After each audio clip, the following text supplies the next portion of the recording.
Jesus Cristo expirou na cruz. Quando Jesus Cristo entregou-se na cruz, que ele pagou o preço do pecado que nós, a humanidade, devíamos a Deus, então a porta do céu foi fechada para Satanás. Satanás foi expulso do céu no momento que Jesus ressuscitou dentre os mortos. A Bíblia diz que o arcanjo Miguel, no capítulo 12, do versículo 7, ele expulsou Satanás, venceu a Satanás e os seus demônios pelo sangue do Cordeiro e o testemunho da palavra. E o demônio, a antiga serpente e o dragão, que se chama diabo, ele foi expulso do céu. Apocalipse capítulo 12, do versículo 7 em diante. Então ali, Satanás foi expulso do céu pelo sangue do... Quem é o Cordeiro de Deus? Jesus Cristo. João olhou para Jesus, que vinha de encontro a ele, olhando para a multidão, João capítulo 1, versículo 29, João disse para a multidão, eis aí, voltando-se para Cristo, eis aí o Cordeiro de Deus, que tira o pecado do mundo. Quando Jesus expirou, que se entregou no Calvário, foi sepultado ali, e que ele ressuscitou, então nesse momento Satanás foi expulso do céu. O arcanjo Miguel, com as suas legiões de guerreiro, eles venceram a Satanás pelo sangue do Cordeiro. É Apocalipse 11 e o 12, está dizendo que ele foi vencido, Satanás foi vencido pelo sangue do Cordeiro, não é? O 11 e o 12, alegrai ao céu, que é o 12, né? Alegrai ao céu e os seus habitantes, porque Satanás foi expulso do céu para a terra. Ai da terra e dos seus moradores, porque Satanás desceu até vós com grande cólera, com grande ira, sabendo que pouco tempo lhe resta. Então, até a morte do Senhor, Satanás ele tinha acesso ao céu. Depois que Jesus morreu, depois que Jesus foi crucificado, que ressuscitou dentre os mortos, então Satanás foi expulso, ele não pode entrar mais no céu. Diga, ele não pode entrar mais no céu. Ele não pode entrar. Entendeu? A partir desse momento ele não pode mais entrar. Mas até então ele estava lá. Você vê naquela palavra de Acabe, quando o Senhor se irou com Acabe e queria enviar um espírito de mentira, para poder enganar Acabe, lá estava Satanás, o espírito de mentira. E o espírito de mentira falou para o Senhor, deixa que eu vá, seja eu na boca dos profetas de Acabe, que eram 400, o espírito de mentira, e eles profetizem mal contra Acabe, está lembrando disso? Os 400 profetas profetizaram, vai Acabe, que o Senhor é contigo. Aí veio Micaías, não, o Senhor disse para você não ir, se você for, você vai morrer. E tinha 400 profetas profetizando pelo espírito de mentira. Quem é o espírito de mentira? É o diabo. A Bíblia diz em João 8,44 que o diabo é o pai da mentira. Nele não tem verdade, pois ele mente desde o princípio. Começa no 8, do 42 ao 44. Então o diabo não tem verdade, ele não tem verdade. Ele é mentiroso desde o princípio. E ele disse para o Senhor, deixa que eu seja um espírito de mentira. E ele foi ali na boca dos profetas de Acabe e mandou que Acabe fosse a batalha, que o Senhor era com ele. Mas Acabe ia morrer naquela batalha, contanto que morreu naquela batalha. Ele e Josafá, quase que Josafá morreu no lugar dele, né? Quase que Josafá morreu no lugar dele, mas não morreu porque o Senhor teve misericórdia de Josafá. Então, eu quero dizer para os irmãos que Satanás tinha acesso ao céu. Então, quando Saul desobedeceu ao Senhor e que o Espírito do Senhor retirou-se, que Saul desobedeceu, em 1 Samuel capítulo 15, diz que ele desobedeceu ao Senhor, desobedeceu. O Senhor mandou que ele matasse Agag, o rei dos Amalequitas, mandou que ele passasse a vida da espada às mulheres, às crianças, aos animais, e ele não fez isso. Pelo contrário, diz a Bíblia que ele fez aliança, ele se aliançou com Agag, rei dos Amalequitas, e todos os animais gordos, cevados, diz a Bíblia que ele pegou para si e guardou para si. Quando o profeta Samuel veio, disse, que marido é esse de animais? Então ele entendeu que ele desobedeceu. Dessa desobediência de Saul, o Espírito do Senhor se retirou dele, saiu. E ele ficou o quê? Desprotegido. É o que eu digo sempre. Se você perceber, Saul fez grandes obras quando estava debaixo da unção do Senhor. Destruiu os inimigos, destruiu a Filisteu, destruiu os Amalequitas, destruiu os Amonitas, os Moabitas. Ele fez grandes obras em nome do Senhor. Ele massacrou muitos inimigos, destruiu muitas sinagogas, muitos templos de outros deuses. Tanto que quando ele foi lá consultar aquela necromante, está lembrado? A de Endor, que ele consultou o espírito de mortos, está lembrado disso? E a mulher disse, não me faça pecar, ou não me faça morrer, porque bem sabes que o rei Saul desterrou todos os adivinhos e todos os necromantes da terra. Então o rei Saul, ele destruiu todos os altares do diabo. Pessoas que invocavam o demônio, ele expulsaram da terra de Israel. Quer dizer, ele expulsou demônios, expulsou os feiticeiros, derrubou os gongares de Satanás, quebrou os altares, quebrou os potes de Baal. De repente, irmão, ele fez essas coisas todas, desobedeceu o Senhor, o Espírito de Deus que protegia ele, saiu dele. O que o diabo fez? Agora, o diabo falou, agora é minha vez. Agora é minha vez. Agora é minha vez. Então o diabo se apossava dele, porque já não tinha mais o Espírito do Senhor, se apossava dele, e ele queria matar os seus servos. Ele queria tirar a vida dos seus servos. Quando o demônio se apossava dele, ele ficava tão violento, mas tão violento, irmão, que ele queria cravar na parede os seus servos. Queria cravar na parede com a lança. Ele queria cravar na parede. Quando o demônio se apossava, ele ficava com tanto ódio, com tanta ira, com tanta cólera. Ó, ai da terra e dos seus moradores, porque o diabo desceu até vós, sabendo que pouco tempo lhe resta, com grande cólera, com grande ira, com grande raiva. Então quando a pessoa está endemoniada, ela fica raivosa. Você já percebeu? Quando a pessoa está endemoniada, ela fica colerizada, fica raivosa. Entendeu? Ela fica falando, fulano de tal está endiabrado. Já ouviu falar? O fulano de tal está endiabrado, está do jeito que o diabo gosta. Né? Assim, está encapetado, porque a pessoa está irada, está nervosa, está colerizada. Está brigando com todo mundo, está batendo todo mundo, está agredindo todo mundo. Então a pessoa está endemoniada. Quando o demônio vem, a pessoa fica nesse estado. Quando o demônio vinha sobre Saul, diz a Bíblia no capítulo 19, eu vou até ver aqui, 1 Samuel ainda, no capítulo 19, versículo, deixa eu ver aqui, versículo de número 8. Sinto bem. E tornou a haver guerra, e saiu Davi, pelejou contra os filisteus. Ele feriu de grande ferida, e fugiram de diante dele. Olha o versículo 9. Porém, o espírito mau da parte do Senhor se tomou sobre Saul. E estando ele assentado em sua casa, tendo na mão a sua lança, e trazendo Davi com a sua mão os instrumentos de música, e procurava Saul encravar Davi na parede. Porém ele se desviou de Saul, a qual feriu com lança a parede. Então fugiu Davi e escapou naquela mesma noite. Está vendo aí? Capítulo 19, do versículo 8 ao 10. Entendeu? Quando o demônio vinha sobre Saul, Saul queria encravar Davi na parede, queria tirar a vida.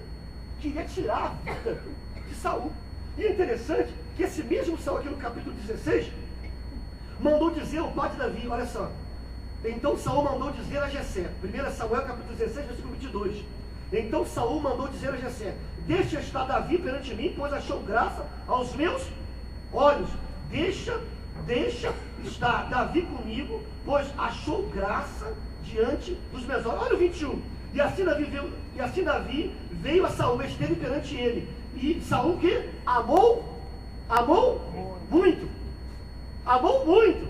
Aqui no capítulo 16, do versículo 21, diz a Bíblia que o Saul amou, não amou pouco não, amou muito, a ponto, irmão, do versículo 22, de pedir ao pai dele que deixasse Davi estar com ele.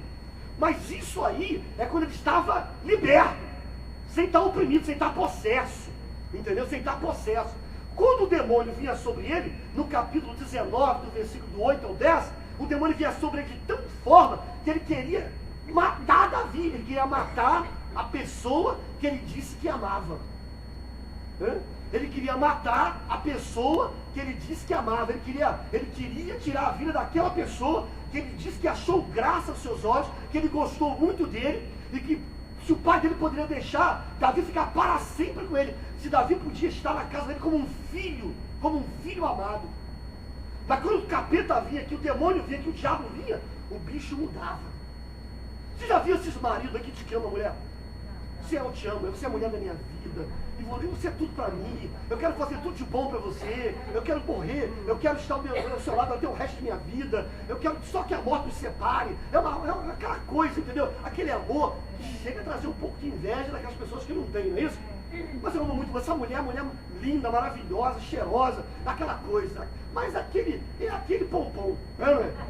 É aquele pompom, né? Não chama nem de amorzinho, chama de zin, nem zin, O amor é tanto que já diminuiu para amorzinho, passou para zin, passou para in agora. E aquele marido ama realmente aquela família, ama realmente aquela mulher, ama seus filhos. De repente, irmão, aquele homem é vítima de uma macumbaria, de uma feitiçaria, de uma bruxaria, de uma magia negra. O espírito de pombagira se apossa dele. O homem diz, mulher, eu estou com nojo de você. Eu não quero nem ouvir a tua voz. Sai da minha frente. Acabou, entre nós não tem mais nada. Eu não sinto mais nada por você. É um demônio, meus irmãos. Como é que pode aquele homem que disse que amava, que não sabia viver sem ela, que 2, 3, 4, 5 vezes ao dia ligava para ela, ou vice-versa, entendeu? Ou vice-versa. Então o que acontece? Aquele homem de repente, ou aquela mulher de repente, diz que tem nojo. Eu tenho nojo de você. Você não entendeu? Entre nós, acabou. Lá não tem nada a ver mais um com o outro. Aquele homem está possesso de um espírito de demônio. Há momentos da possessão ser tão forte, da possessão ser tão grande, que o marido chega a agredir a mulher. Não somente com palavras, não. Não com verbalmente, não. Agressão física. Um marido que disse que amava, que ia morrer ao lado dela, que a sua morte podia separá-lo. De repente, ele toma nojo, toma raiva, xinga, briga, desaparece dentro de casa, sem mais, sem menos. Mas o que é isso?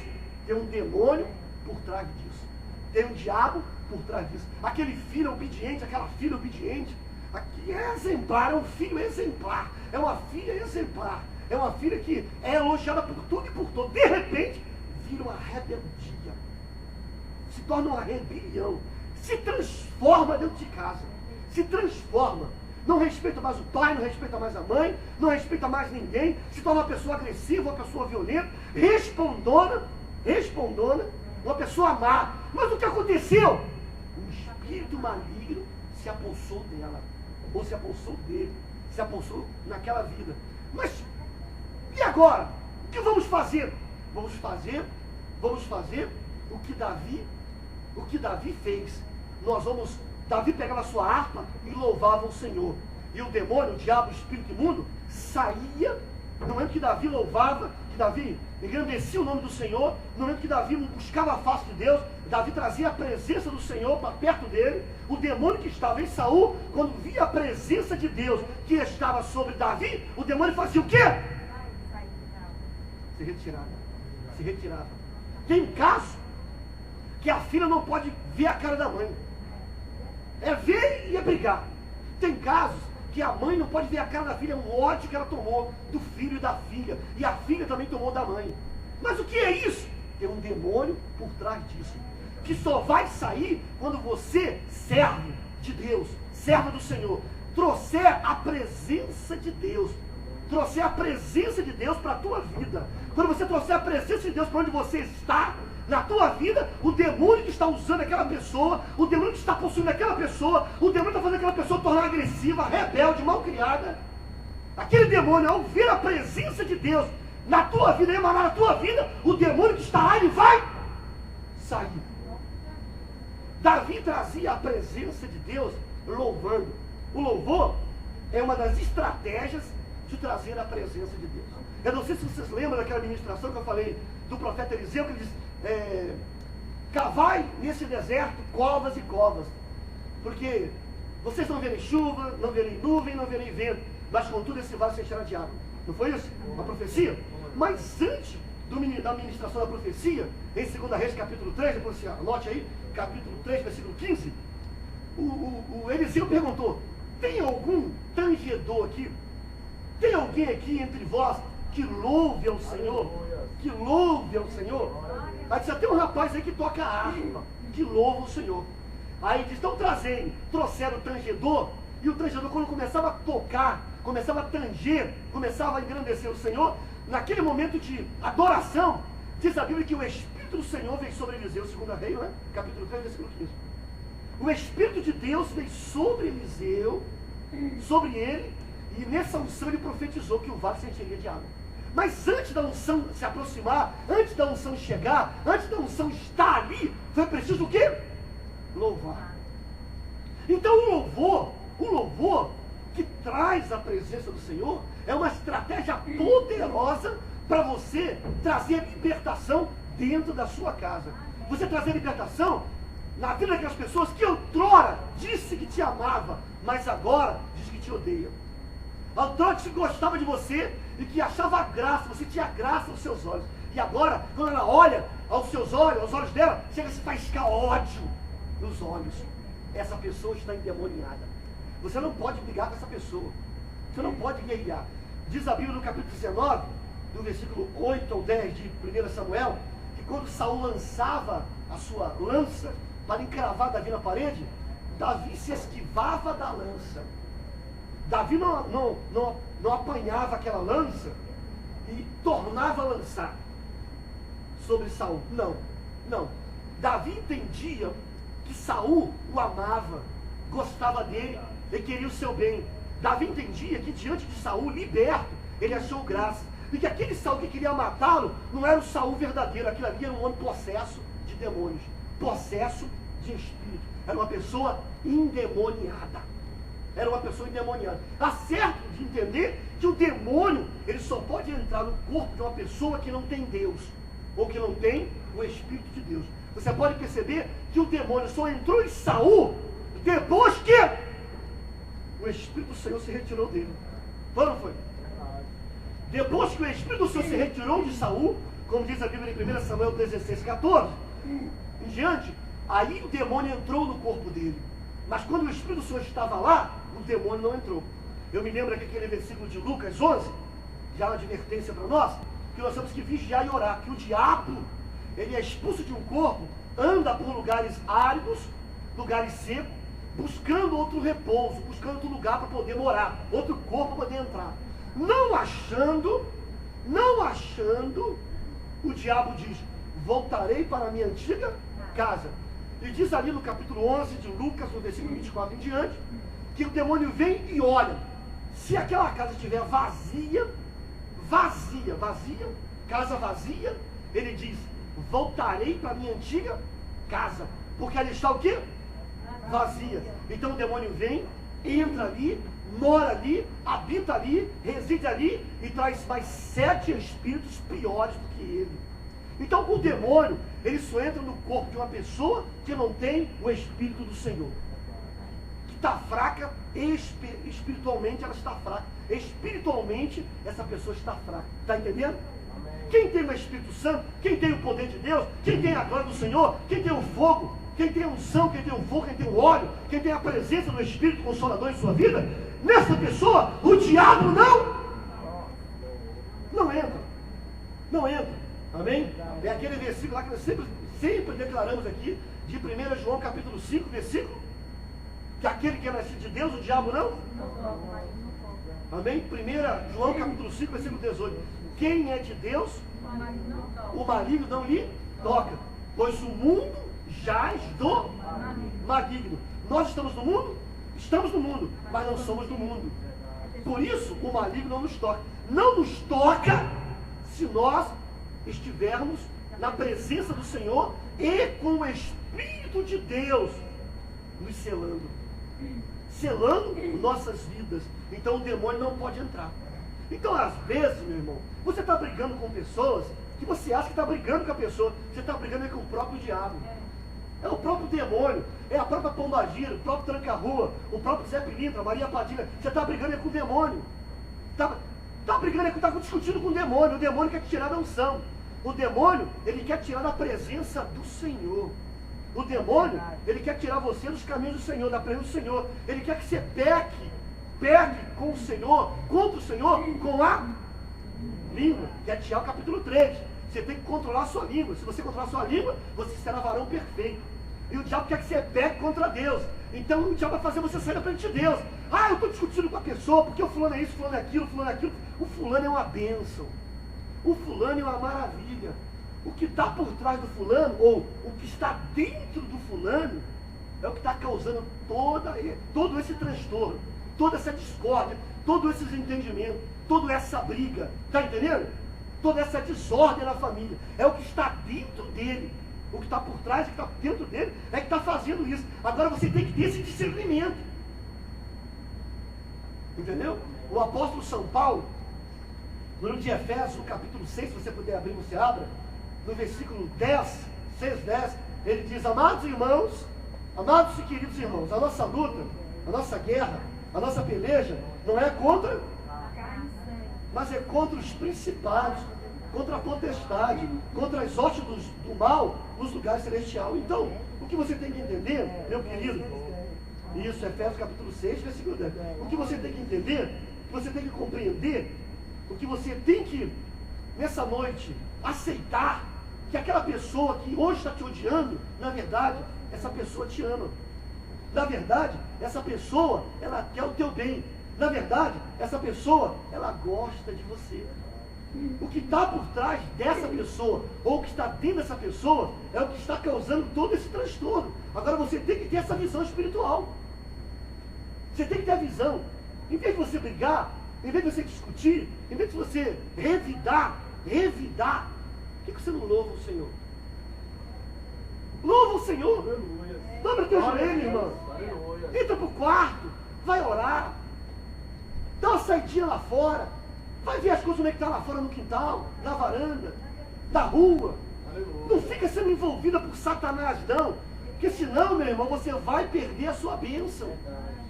Você vai perder a sua bênção. E o diabo quer que você perca a sua bênção. Não deixa Satanás usar a sua boca. Olha para o seu irmão e diz, não deixa Satanás usar a sua boca, irmão.